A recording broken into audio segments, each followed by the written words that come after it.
In the ancient waterways of Australia's rugged north, a prehistoric creature is reclaiming its hunting grounds. Once on the brink of extinction, efforts to revive their numbers have proven so successful. This most aggressive of predators now threatens the very lives of the ones who saved them. They haven't changed much for 60,000 years. They're an opportunistic killer. Killers that have left conservationists with a dilemma of just what to do. I'm Steve Chao. On this episode of 101 East, we venture deep into Australia's northern wilderness to chart the return of the saltwater crocodile and to examine the growing call to cull this prehistoric creature.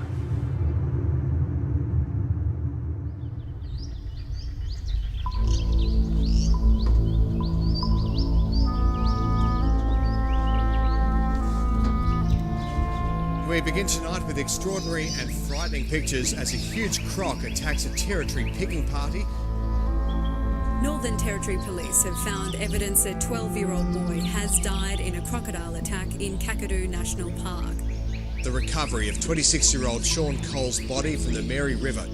A family's worst nightmare has come true, with strong indications their 11-year-old girl has been taken by a crocodile.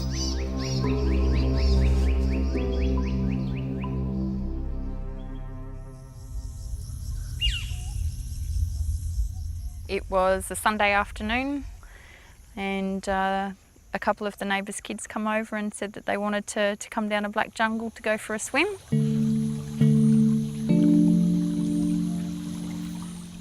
It's been 5 years, but Charlene O'Sullivan clearly remembers the day she let her daughter go with friends down this dirt track to swim in a nearby creek.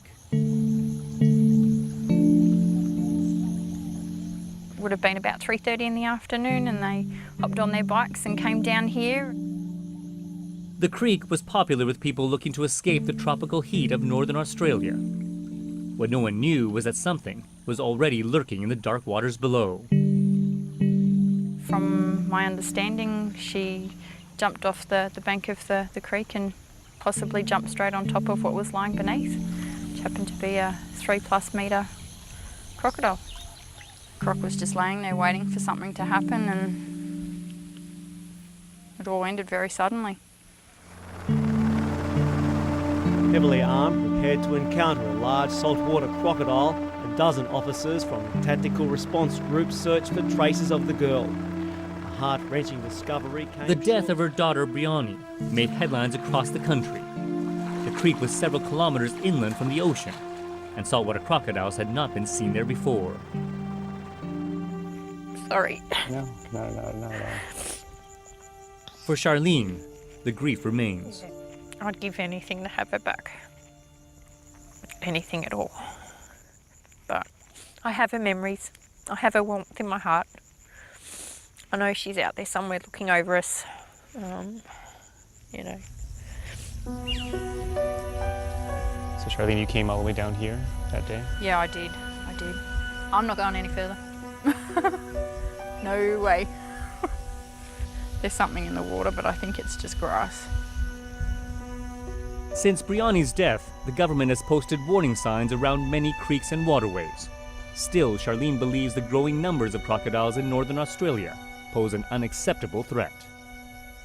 I really do believe that in the 70s, when hunting ceased, we handled it wrong. Instead of stopping everything completely, I think there should have been a bit more thought put into it back then. It was once open season here on crocodiles. From the 1940s to the 70s, safari hunters descended on northern Australia to test their mettle and to catch themselves a trophy. Hundreds were sometimes killed in a single day. By 1971, their numbers were down to just 3,000. Facing extinction, the government was forced to ban all hunting of crocs. Fast forward to 2014. It's the wet season, and in Darwin, northern Australia's largest city, that means flash storms and flooding. With water levels at their highest, a rebounding crocodile population is on the move, putting more people at risk. Tom Nichols is on the front lines in the battle to protect against croc attacks. He invites us to join him on a patrol. Several years ago, he lost 2 fingers and a part of his hand to a croc, but it hasn't stopped him. From Darwin's harbor to beyond, he and his team of wildlife rangers are responsible for 160 kilometers of coastline. To help them cover the area, they set traps. The first one we pull up to has done its job. He's still in there. He's a nice croc too. I'll put that up. You're going to do the snout rope? A crocodile's jaws, when closing, can exert more than 3,000 kilograms of force. Well, a lot of these rangers have done this many times before, but there's always that degree of uncertainty here, so it's all about going slowly and going carefully. They succeed, but the reptile puts up a fight. That was good, Emma. Might put one more on him, eh? What we're doing now, we'll be lifting him up here. Oh, yeah, he's coming in. Okay. 20 years ago, Nichols and his team were capturing just a few dozen crocodiles a year. Today, they deal with close to 300 a year. Okay, from here, what we're doing is just taping over the zip tie to secure his mouth and make sure it's safe. Come around. Okay, we're bringing him in now. And where once crocodiles were nearly extinct in northern Australia, Nichols estimates the population today stands at more than 100,000. Get on his head, you undo his legs. For these territorial animals, their growing number means many of them are constantly searching for new areas to live in, areas often close to people. When we first started, it was a situation where it was trying to bring crocodiles up to an abundant number. Whereas today, we're now facing the problem is we're up to that, we've got too many, what do we do? You know, so we're now going through a different phase, and it's not an easy one to work out. Nice clean belly skin, that one. We keep our feet on this one. Nichols says the pressure prevents it from thrashing about the boat. So Tom, looking at the size of this croc, is this one a threat to people? Most definitely. Look, this croc is approximately 3 metres long. Now, he'd have no trouble taking a large adult, and obviously with a kid is no problem whatsoever. Later in the day, Tom and his team capture several more. We will have another fatality, there ain't no doubt about that. It's just a matter of when. All we can do is our best is try to reduce the numbers of crocs in certain areas. We take to the air and join scientist Charlie Manolis. For more than 30 years, Manolis has studied saltwater crocodiles and has sought to find the balance between humans and a predator that would eat them. Okay.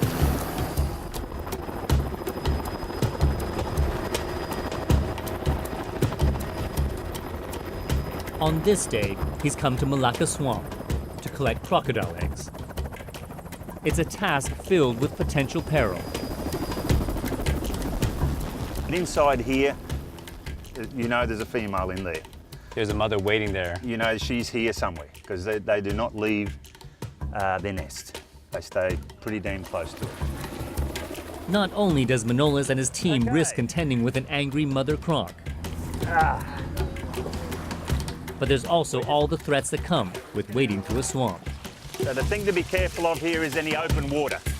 It's going to be a long day. Once you're into here, you'll be more solid, guys. Charlie warned us beforehand that this was going to be difficult, but I don't think we had a true sense of it. We just landed in water that was at times waist high, perhaps sometimes even higher, and then now we're dealing with sawgrass. We're trying to press it down right now. If you actually grab some of this grass, it'll cut you right open. So you have to be really careful here, and we're just trying to get to a nest, but it's slow going.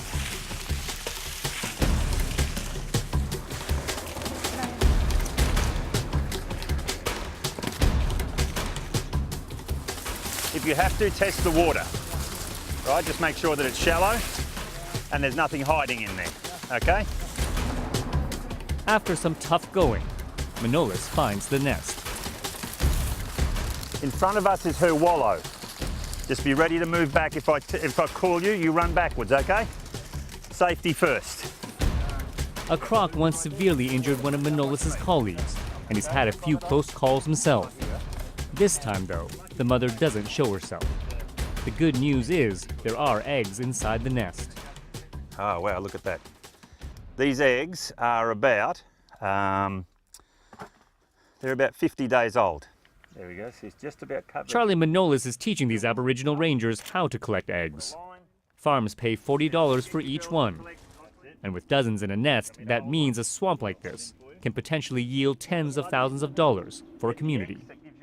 Yeah, this is Australia's biggest carnivore. We've got nothing bigger. And so if we want people to live with them, we want people to live side by side with them, they've got to be worth something. If people think that they're not worth anything, they don't want to conserve it. Manolis hits on a key strategy of the Northern Territory government. Keep crocs valuable, and people will be more willing to protect them, despite the dangers they pose. We see how well that philosophy is working on our next stop.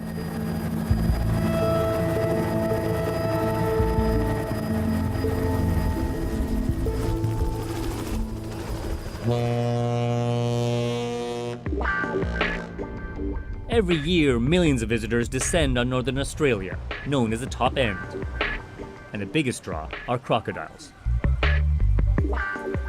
Where once they were hunted, today they are the key tourist attraction.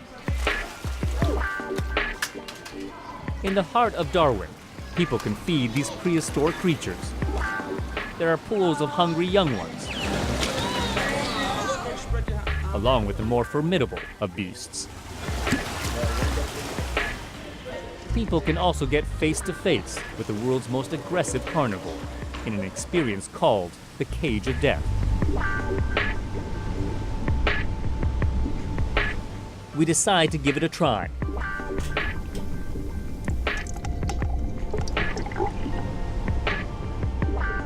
Sharing the pool with us is Chopper, a 5.5-meter croc.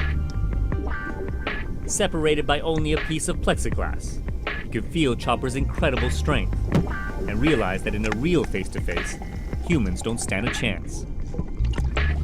Well, that was incredible. You know, you hear about how powerful these creatures are, but it's only when you get up close that you really get a sense of it. These are massive creatures. I know I certainly don't want to meet one in the wild. Tourism in the top end is a billion-dollar industry, and tour operators have come up with all kinds of creative ways to experience crocs. On some rivers, even wild ones have been trained to literally jump for food. These reptiles with incredible tail strength now provide more jobs in the region than any other industry. Yet another reason for people to want to keep them around. Okay, Steve, here's our, well, I think it's an incubator, but it also doubles as a sauna. Back at a crocodile park where Manolis works, the eggs are starting to hatch. Right. Some need a bit of a helping hand. That's it, just rip it open. Yeah, that's it, it's just a leathery... Come out, yeah.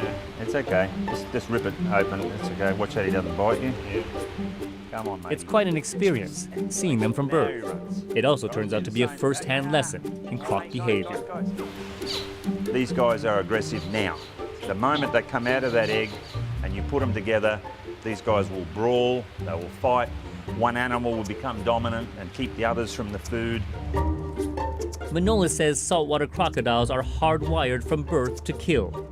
It's little wonder then that humans through the ages hunted them, often as a way to protect their communities. Later, Manolis takes us to visit one of the park's most aggressive crocs. Come on, mate. So how big is this guy? About 4.7, 4.8 metres. And out. And we'll stop him. Well, having devoted years to studying and protecting these creatures, Manolis says it's time to reintroduce old methods to curb their population.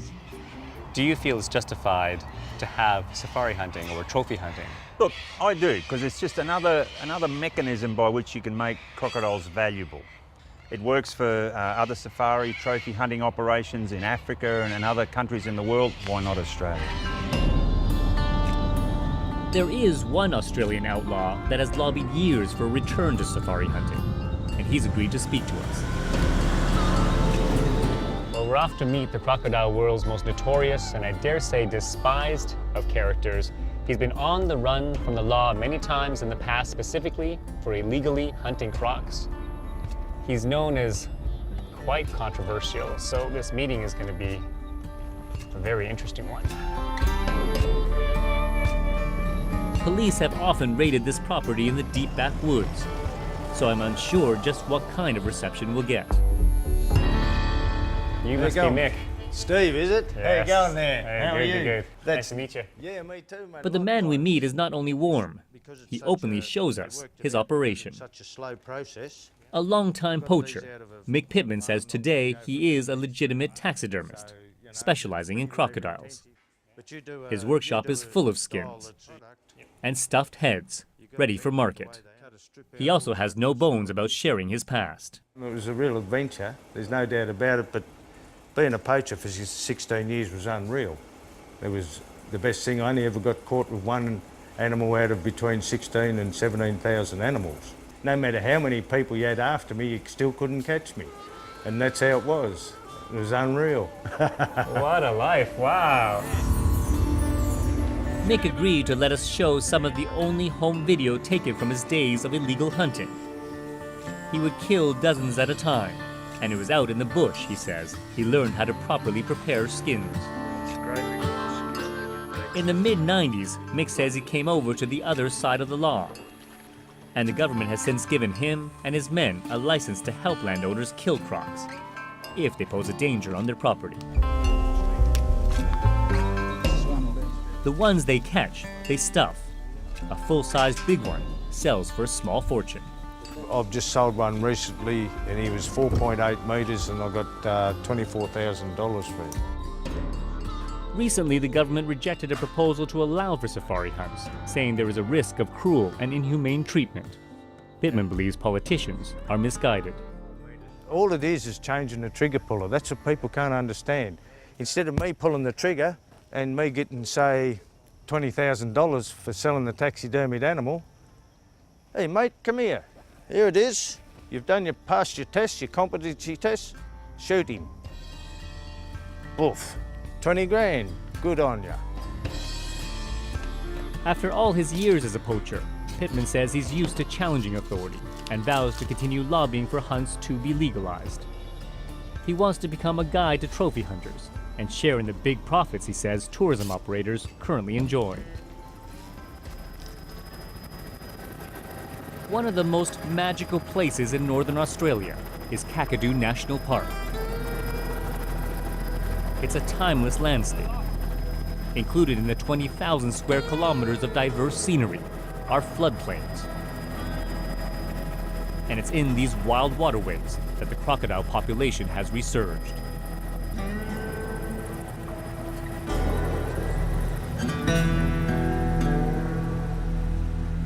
We've come to Magilla Creek with Neville Namarnya, an Aboriginal guide. In these close quarters, he warns us to always be on guard. Crocs have been known to ambush people here.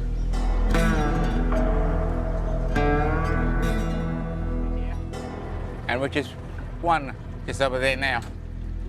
Oh yeah, you can see her right there, eh? Neville locates a mother crocodile by a tree. There it is. Beautiful creature just lying over there. She's basically guarding the nest.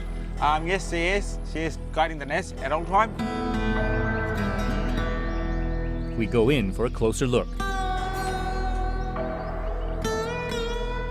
So she's ready.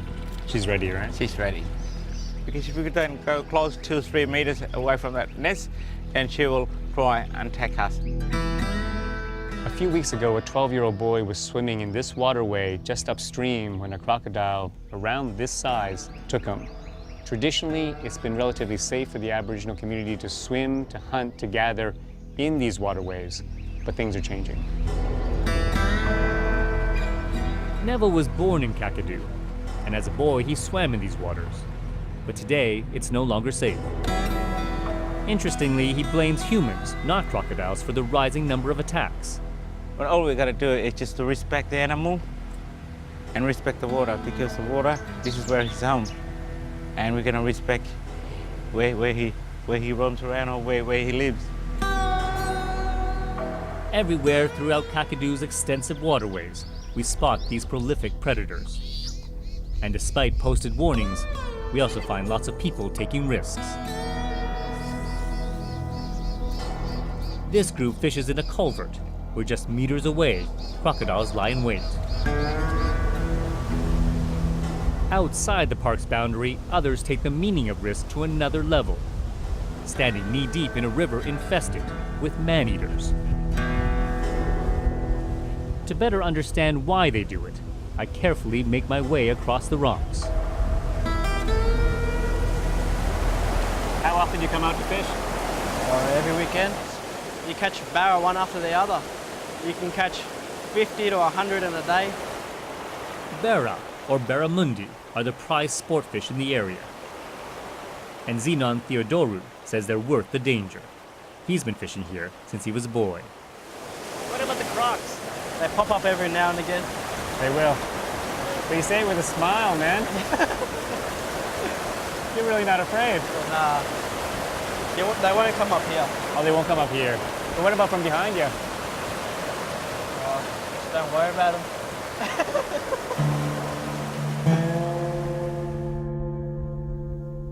It's just that kind of attitude that worries Aboriginal elders.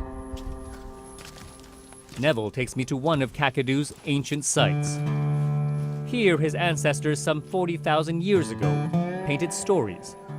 Many tell of the unique animals they lived with, but they also serve as lessons for future generations. These two women here, they didn't respect what the law, so they got punished. This story tells of how two sisters often played by the water's edge, till one day they turned into crocodiles. It's a warning, says Neville, about being wary of where the crocodile makes its home. This is some rock here, some in there. Neville says the Aboriginal people have long held a spiritual reverence for a creature that's been around for more than 250 million years. We believe that crocodile, once upon a time, he was a man, and there was a fire that fell from the sky, and then there was a big impact, and then he wanted to save himself, so he ran into the water, and he jumped into the water, and he saved himself there in the water, and then all the other living creatures has got burnt by that fire. The marks on the crocodile's back are said to be scars from that fire. While many are pushing for safari hunts to resume, Neville is against them. He believes crocodiles regulate their own population, with the bigger ones killing the smaller ones. If safari hunts go ahead, he fears nature will be put out of balance. We respect them, they will respect us, because in that way then we can feel that. But I say, yeah, leave them alone, let them be. They were here before us. At a nearby school, these 5-year-olds are about to get a lesson on respect. I love crocodiles. Who loves crocodiles? Me. Yeah, they put. After a series of deaths involving children, the government introduced the Croc-Wise program. If there's no sign saying that it's safe to swim, you don't swim. Wildlife rangers teach how to stay safe around water. Do they live in the harbour? No. They do. So we need to be careful when we go down to the sea. They're also taught Keep going. Bit slower. that these creatures pose a threat. He probably was about that long before his tail got bitten off. Pretty amazing. Do you think a crocodile that big would be dangerous? Yes. No, he's a bit stuck. The day's lesson is brought home with a chance to spend time with a young croc. Wow. Right. Go for it. Rangers' hope is the closest any of them will ever get to one. Back at base, the crocs captured in traps are put in a holding pen. They'll be shipped off to farms where they'll eventually be turned into luxury bags and purses, worth tens of thousands of dollars each. We have this trap which was brought into the... Tom Nichols won't say where he stands on safari hunting, but he believes education and an active management program have kept most communities safe.